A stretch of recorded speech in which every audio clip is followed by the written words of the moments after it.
Então, muito bom dia. Edição da Cor do Dinheiro do dia 20 de dezembro do ano da graça 2019. O meu nome é Camilo Lourenço e, como sabe, todas as manhãs, incluindo feriados, exceto dia de Natal, nós estamos aqui para analisar a atualidade económica e política do país.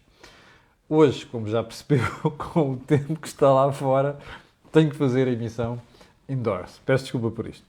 Já agora, vamos conversar sobre o resto da semana, antes de iniciarmos a edição de hoje, que vai ser naturalmente dominada por aquilo que se passou no Congresso do PST. E vai ser assim. Hoje vamos ter o nosso dia D, vai ser com o Vasco Rato, que faltou ontem ao jantar comemorativo do dia D, e com o Miguel Morgado. Em segundo lugar, lembrar que o Think Tank desta semana, como sabem, é outro programa de análise, é um programa semanal, com o Jorge Marrão e Joaquim Aguiar, não vai ser amanhã, terça-feira, por impossibilidade de um de nós, vai passar para quarta, sempre às 18 horas. E vai valer a pena analisarmos, ou melhor, ver o programa desta semana, porque naturalmente vamos analisar o Congresso do PSD. Aliás, também vai ser um dos assuntos principais do programa de hoje. Também quero recordar às pessoas que me pediram para divulgar aqui o webinar que nós fizemos na semana passada sobre informação financeira e também do mês anterior, que esta semana irei disponibilizar tudo isto aqui no canal. Bom, antes de irmos à edição de hoje, também quero lembrar que este canal tem uma parceria com a Prozis e, portanto, quando você for ao site fazer compra, já sabe, escreve lá no cupom promocional Camilo e tem um desconto de 10%, fora as promoções semanais que nós divulgamos aqui. Feito este disclosure, vamos então à edição de hoje. E vamos, naturalmente, ao nosso período de ordem do dia para dizer isto. Bom, eu sei que o debate entre negacionistas, anti-vax e quem propõe medidas sanitárias voltou a estar ao rubro. Mas eu não posso não posso, na análise, deixar de dizer isto. Então, o resto da Europa está a passar um momento muito mau. A Holanda, como soube ontem, ou antes de ontem, vai passar a confinamento total. Ou seja, reclusão dentro de casa. Eu sei também que alguns dos críticos do que está a ser feito dizem que isto é tudo uma questão de tempo, mais 2 meses, e Portugal chega ao nível daqueles países. Eu não tenho conhecimentos suficientes para dizer isto. Mas há uma coisa que às vezes a evidência nos faz saltar à vista. E que às vezes as pessoas deliberadamente esquecem. Que é, não me esqueço que nós temos uma taxa de vacinação elevadíssima, 88%, outros países não a têm.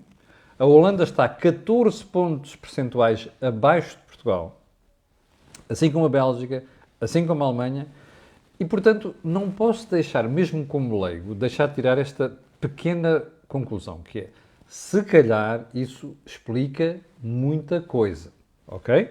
Se calhar isso explica muita coisa.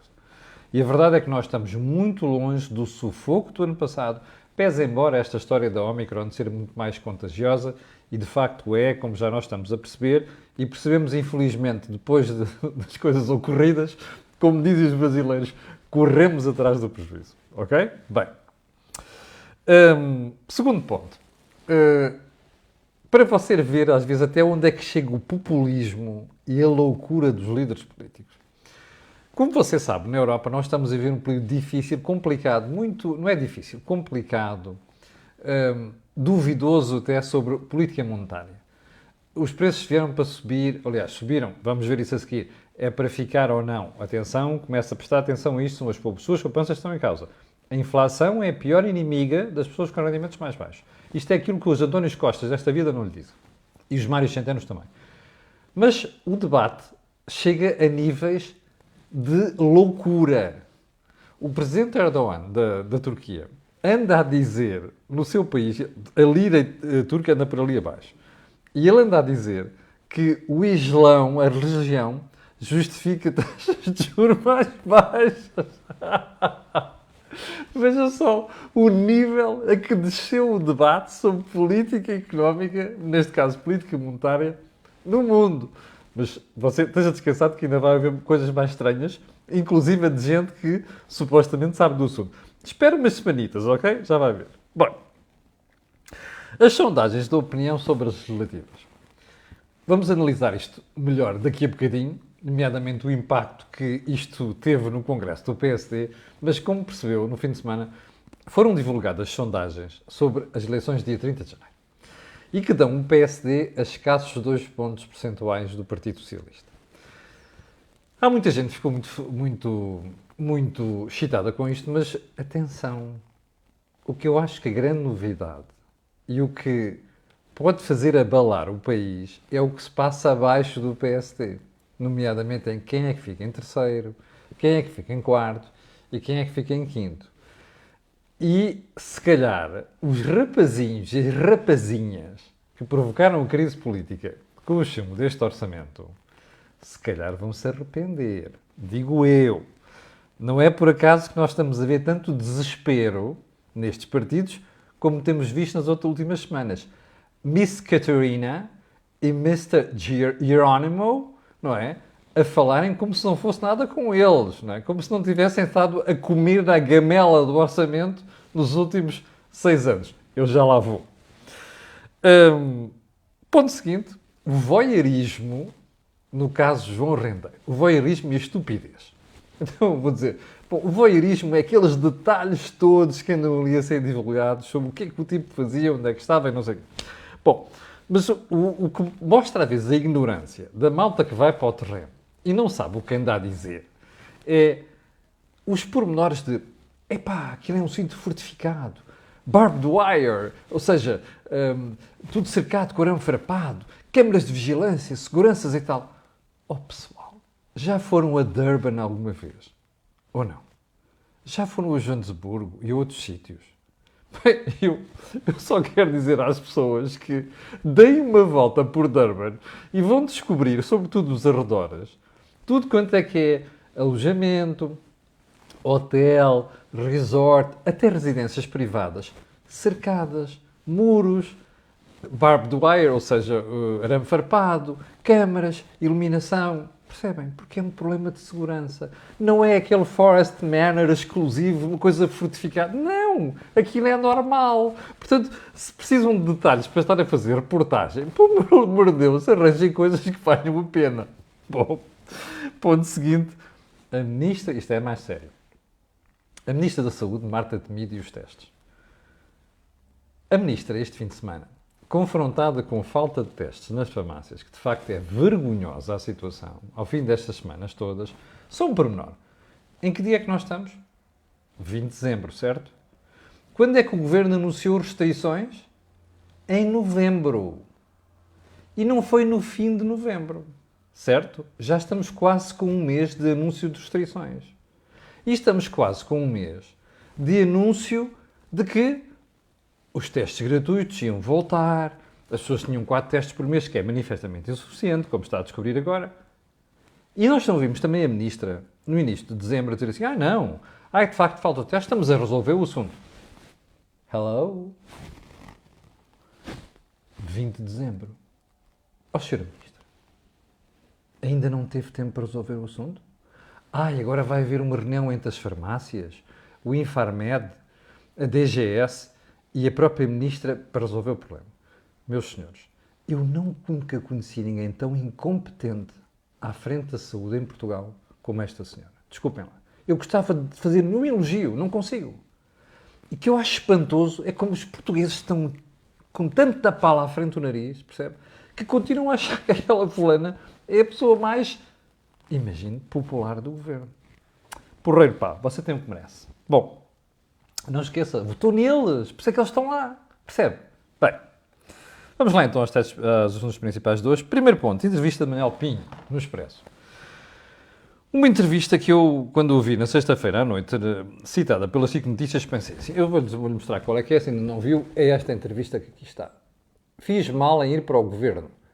Perdi uma fortuna incalculável.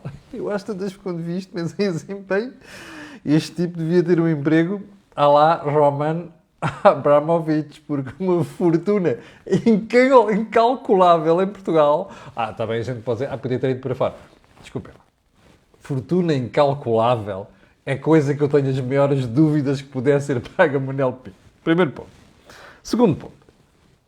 Eu li a entrevista, além daquilo que vi divulgado nas televisões, E fiquei impressionado.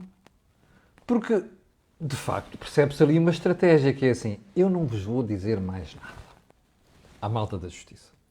Vocês, se quiserem, acusem. Digam tudo o que quiserem. No momento certo eu responderei. Eu percebo, isto é uma estratégia, não é? Não sei se está certa, também não me interessa, não sou advogado, nem estratega, nem conselheiro do Manuel Pinho. Mas, caramba, há coisas que saltam à vista. Eu já lhe disse aqui que faço... dou à bébia, se quiser dizer que não acredito que, do ponto de vista da história das rendas excessivas, prove seja o que for. Não acredito. Aliás, acho que há muita gente que não sabe que são rendas excessivas e há outros que também não percebem, olhando para o passado. Já te expliquei aqui, quem engordou a EDP para vender foi o Estado. E agora é como se vender a galinha, os ovos de ouro, agora diz que os ovos de volta. Já te expliquei isto várias vezes. Bom, mas aqui é outra coisa que eu acho espantoso nesta entrevista. É que Manuel Pinho não explicou como é que andava a receber 15 mil euros. Porque eu procurei na entrevista. Do Grupo Espírito Santo, quando estava no governo, porquê é que isso acontece? E, sobretudo, qual era a justificação para aquilo? Não explica. Portanto, por mais que eu queira levar esta entrevista a sério, deste nível para cima, tenho muita dificuldade. Bom, agora vamos ao Congresso do PSD. A primeira coisa que tem que se dizer, e percebeu-se logo desde sexta-feira, era o cheiro a poder. O cheiro a poder é uma coisa que une as pessoas. E isto tem a ver com as sondagens das últimas semanas, particularmente de fim de semana, de sábado. Toda a gente que estava ali já tinha percebido que aquela sondagem ia sair. E, portanto, o que se passou ali, no Congresso do PSD, foi uma espantosa unanimidade, e já vamos a seguir a este aspecto, porque, naturalmente, os congressistas perceberam duas coisas. Rui Rio ganhou, já é a terceira eleição que ganha. E, portanto, quando uma pessoa ganha naquelas circunstâncias, o mais importante é unirem-se. E unirem-se por várias razões. Olha, não é só pela cola do poder, ok? Mas já lá vamos. Primeiro estamos muito mais próximos do que já estivemos em quase 6 anos. E, portanto, deixa-me lá passar esta imagem à unidade interna. O segundo ponto é que, repare, nós temos 3 figuras que se opõem a Rui Rio. Luís Montenegro, Miguel Pinto Luz e Paulo Rangel. Paulo Rangel, muito sabiamente, desde a noite em que perdeu, tem tido uma postura de eu perdi, parabéns àquele senhor e agora vou lutar pelo PSD. Acho muito bem. É assim que se faz no partido. Rallying the troops, não é? É o que se faz aqui. Bem, segundo ponto. Luís Montenegro foi o primeiro a ser derrotado por Rui Rio. Teve calado nos últimos tempos e agora começou a abrir a boca. Fez um excelente trabalho no Congresso. Chegou lá e diz, não, eu até concordo com a sua estratégia, vou apoiar o PSD. Olha, eu fui derrotado. E eu que o diga. Um discurso fantástico. Eu estou ao lado do líder. Muito sabiamente. Miguel Pinto Luz fez uma coisa diferente. Foi, não, atenção, eu discordo, isto é um lugar para nós dizermos as nossas divergências, eu não concordo com isto, não concordo com aquilo. Foi diferente de Paulo Rangel e foi diferente de Luís Montenegro. Qual destas estratégias? Ainda há mais um, Carlos Moedas, que eu guardei para daqui a bocadinho. Já lá vamos. Miguel Pinto Luz quis assumir já que a divergência, destoar dos outros, porque Miguel Pinto Luz acredita, como provavelmente Paulo Rangel acredita, e também Luís Montenegro, que Rui Rio não vai ser. Não vai ser primeiro-ministro, até pode chegar primeiro-ministro, pode chegar vice-primeiro-ministro, o que se quiser. E também estes senhores acham que António Costa e Rui Rio não vão ser a solução futura para Portugal. E, portanto, estão-se a posicionar para aparecer como a alternativa mais tarde. Como diz Miguel Pinto Luz, eu estou a falar daqui a 3 anos, não é? Isto é importante. Mas a questão aqui é perceber se é a estratégia mais acertada neste momento. É que daqui a uns tempos, Rui Rio, se perder, pode dizer mas aqui houve gente que não esteve connosco, que não ajudou o partido não sei das quantas. Que é coisa que não vai poder dizer a Paulo Rangel e Luís Montenegro. Eu acho que neste aspecto, Luís Montenegro e Paulo Rangel estão muito bem. E, sinceramente, não vejo vantagem nenhuma a aparecer agora a mostrar divergência por uma razão muito simples. É que toda a gente sabe que Miguel Pinto Luz, Paulo Rangel e Luís Montenegro não concordam com o Rui Rio. E, portanto, mais tarde, daqui a uns tempos, quando disserem assim, mas você não disse nada das eleições, então, mas desculpe lá, eu estava a lutar pelo meu partido. Não era pela minha posição pessoal. Portanto, isto é uma posição inteligente. Faz todo o sentido. Agora vamos a Carlos Moedas. Carlos Moedas, que foi aquele que fez o discurso que empolgou muita gente, pôs a sala de pé. Aliás, eu vinha em viagem a essa hora, estava a ouvir o discurso em direto e, aliás, as rádios fizeram um bom trabalho sobre isso, nomeadamente a TSF, é bom dizer, mas o que é que soou do discurso de Carlos Moedas? Bom, primeiro foi uma bufetada de luva branca a Rui Rio. Diz, eu agradeço-lhe. Você lembra-se que depois de Carlos Moedas ter ganho, nunca se ouviu o Rui Rio dar os parabéns àquilo. O Rui Rio deixou, ou sentiu que Carlos Moedas fosse candidato em Lisboa. Não teve outra hipótese. Carlos Moedas impôs-se como candidato e ganhou. Ainda por mais, Carlos Moedas tem a grande vantagem de ter ganho as eleições em Lisboa. Bom, mas o ponto é este. É que Carlos Moedas, ao mesmo tempo, amaciou o seu difícil momento com Rui Rio. Porquê? Porque disse, eu agradeço a hipótese e o apoio que me deram, não sei das quantas, porque o Rui Rio não ficou muito feliz com aquele almoço entre Paulo Rangel e Carlos Moedas. Portanto, ele conseguiu fazer isto. Mas destes três, ou se quiser, destes quatro, incluído Carlos Moedas, eu acho que foi aquele mais inteligente na forma como se posicionou. Até porque, repare, Carlos Moedas é um vencedor. Até agora não perdeu, já esteve num governo, já foi comissário europeu, já esteve no governo, teve a coragem de sair, ganhou as eleições de Lisboa. Ou seja, Carlos Moedas está-se a posicionar claramente como futuro. Bom, isto é inteligente? É. Qual é o sucesso disto novo? Ninguém sabe, não é? Uma coisa é certa. O PSD apareceu muito unido. E isto é muito importante. O PSD apareceu como já não há aqui fações internas. Você dirá, está bem, eles enfiaram as espadas ou os punhais florentinos na bainha e daqui a uns tempos estão todos a cravar punhais nas costas uns dos outros. É provável, o PSD sempre foi assim. Como outros partidos também são assim. Olha o que António Costa fez a José Seguro. Tudo isto é assim. Uma coisa é certa. Eu acho que esta união é uma união muito importante. Mas agora vamos a alguns pontos. E Rui Rio? Rui Rio teve uma sorte desgraçada. Porque a cola do poder das sondagens, mais estes senhores não quer que me acusem mais tarde do partido de perder eleições e, portanto, porem-se ao lado de Rui Rio, salvou-lhe a vida no Congresso. Não houve divergências. Mas o problema é que agora vamos analisar o que é que Rui Rio disse.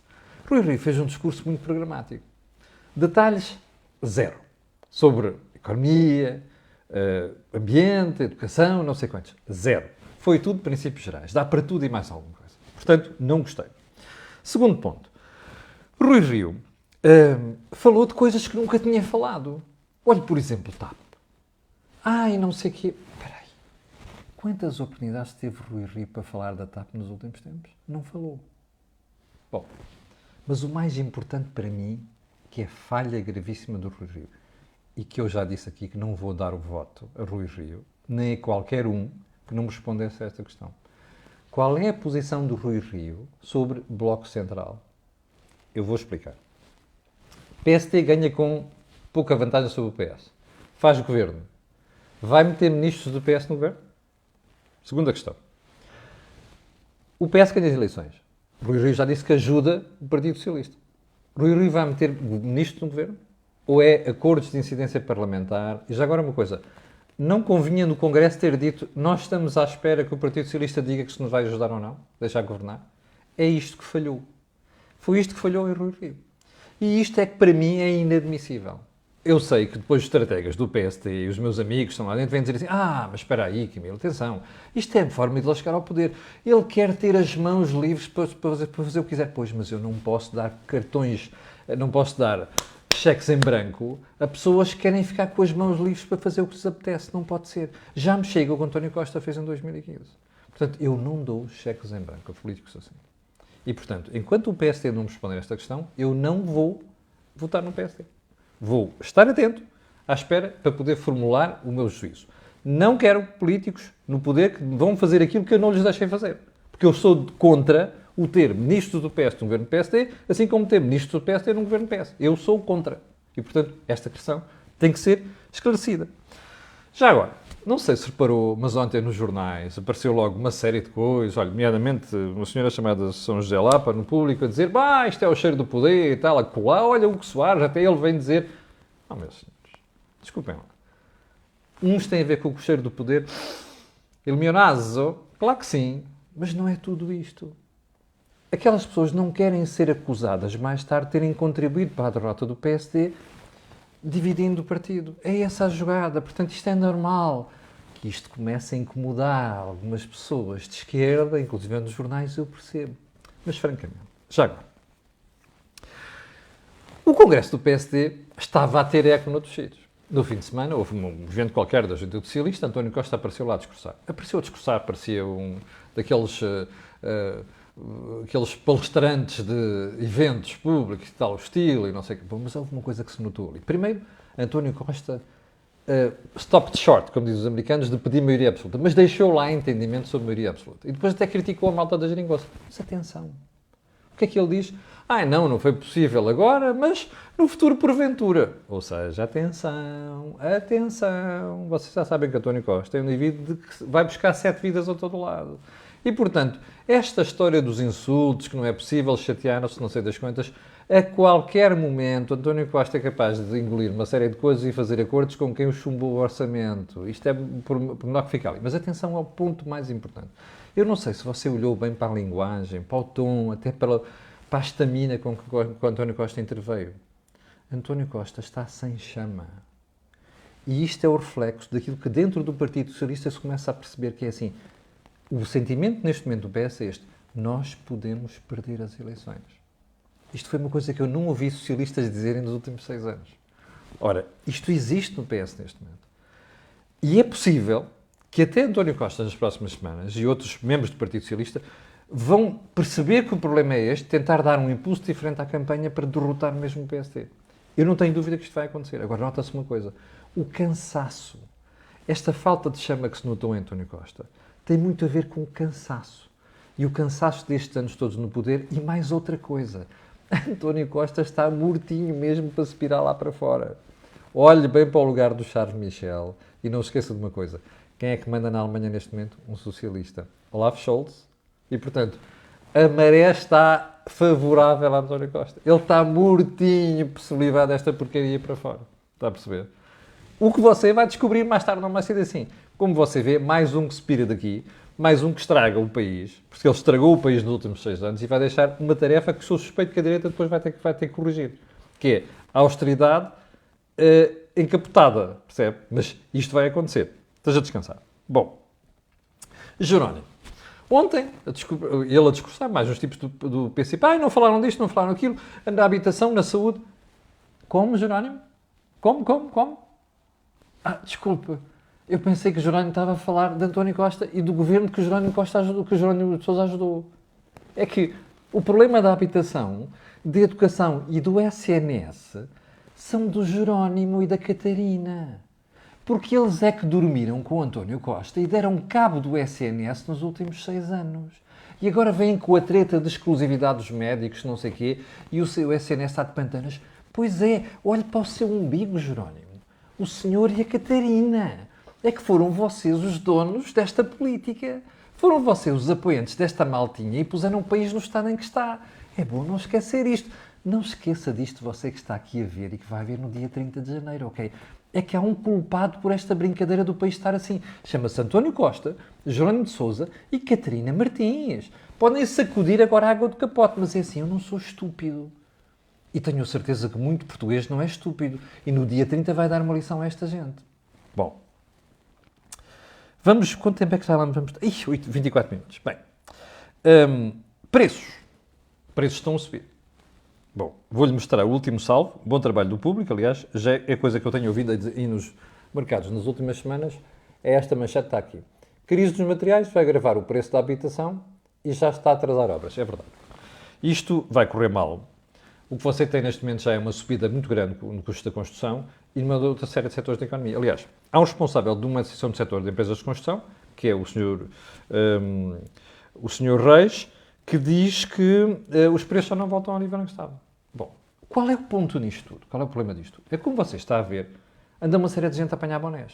Já que na semana passada chamei a atenção para a Barbie e o Banco BCE andarem a apanhar bonés, e na sexta-feira, uma intervenção do Sr. Governador, Mário Centeno, do Banco de Portugal, mostrou que o Banco de Portugal também anda a apanhar bonés. Aliás, o Centeno diz 2 coisas, sobre a despesa pública e sobre a inflação. Eu vou deixar a despesa pública para amanhã. Mas sobre a inflação, o que é que o Dr. Centeno diz assim? Bom, que o Banco de Portugal Diz que a subida dos preços está a surpreender. Mas a surpreender quem? Só se for o Mário Centeno, que andou a fazer uma política vergonhosa nos últimos tempos e declarações públicas a dizer que os preços iam começar a cair já no princípio deste próximo ano. Não vão cair.